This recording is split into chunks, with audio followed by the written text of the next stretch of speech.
Welcome to ज़िल्फा math. हम आज इस वीडियो में महाराष्ट्र TET 2014 पेपर सेकंड से क्वेश्चन नंबर 105 सॉल्व कर रहे हैं। क्वेश्चन है, अगर 2y-3 से 8y³ प्लस KY² - 2y + 17 को तकसीम करने पर 68 बाकी बचते हैं तो k की कीमत मालूम कीजिए।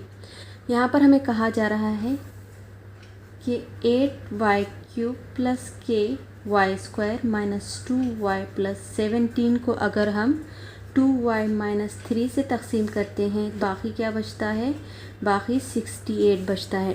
तो यहाँ मैं खारिज क़िस्मत यानी क्वेश्चन को Q सपोज कर रही हूँ और इस तकसीम के अमल को हम मसावात में किस तरह से लिख सकते हैं। मक़सूम मसावी है मक़सूम अलैह इंटू खारिज क़िस्मत जमा बाकी। तो मैं यहाँ पर कंफ्यूज हूँ। देखिए, डिवाइडेंड को मक़सूम ही कहते हैं या नहीं मुझे कंफर्म नहीं है, लेकिन ये मक़सूम और मक़सूम अलैह के ही बीच में मैं कंफ्यूज हूँ कि डिवाइज़र को मक़सूम अलैह कहा जाता है या मक़सूम कहा जाता है। तो मुझे कमेंट बॉक्स में बताइए, क्या डिवाइडेंड को मक़सूम ही कहते हैं और डिवाइज़र को मक़सूम अलैह ही।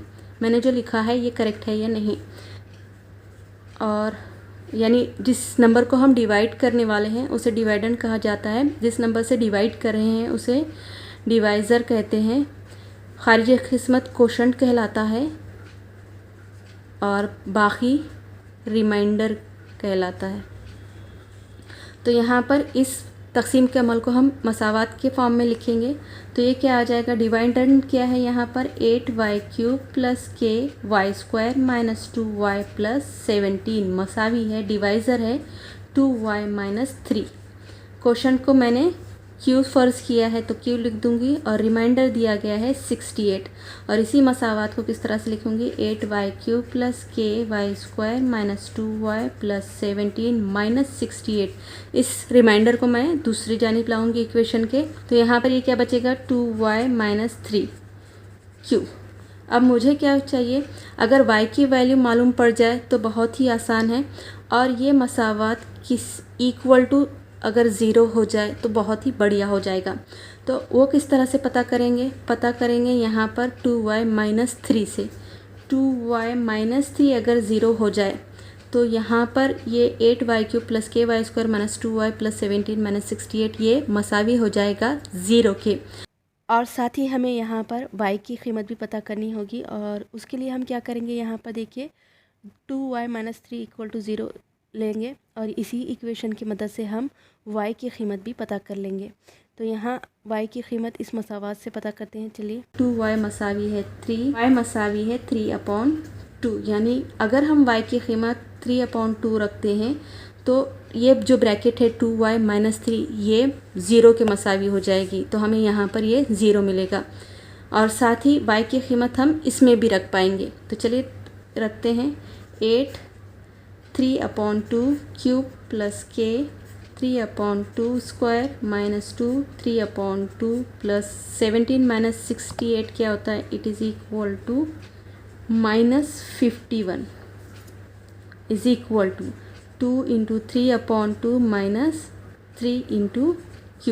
अब यहाँ पर 2 कैंसिल हो जाएगा, 3 बचेगा, 3 - 3 ज़ीरो हो जाएगा। यानी ये जो RHS साइड है मसावात का ये इक्वल टू ज़ीरो हो जाएगा और इसे सिंप्लीफाई करेंगे LHS साइड को तो ये क्या आएगा, 8 3³ 27 होता है और 2 का क्यूब 8 होता है plus K 9/4 - 2 get cancel 3 - 51 is equal to zero. 8 cancel हो जाएगा, 27 आएगा प्लस 9/4 K और ये क्या हो जाएगा, -54 इज़ इक्वल टू ज़ीरो। अब इसे मुख्तसर करेंगे, 27 - 54 -27 होगा 9/4 K -27 and it is equal to zero. 9/4 K यहाँ पर रखेंगे, 27 हो जाएगा ये। तो K की वैल्यू यहाँ आसानी से हम पता कर सकते हैं इसे सॉल्व करके। K मसावी है 27 × 4 डिवाइडेड बाय 9। तो ये 3 × 4 हो जाएगा, K की कीमत आएगी 12। चलिए ऑप्शन चेक करते हैं। ऑप्शन में देखिए, ऑप्शन 1 पर ही दिया गया है आंसर 12। यहाँ पर मैंने स्टेप बाय स्टेप आपको सारा डिटेल समझाया है। उम्मीद करती हूँ ये वीडियो आपके लिए हेल्पफुल है। वीडियो अगर आपको पसंद आया है तो प्लीज़ वीडियो को लाइक करें, ज़्यादा से ज़्यादा शेयर करें और चैनल को अभी तक आपने सब्सक्राइब नहीं किया है तो प्लीज़ चैनल को ज़रूर सब्सक्राइब कर लें। Thank you for watching.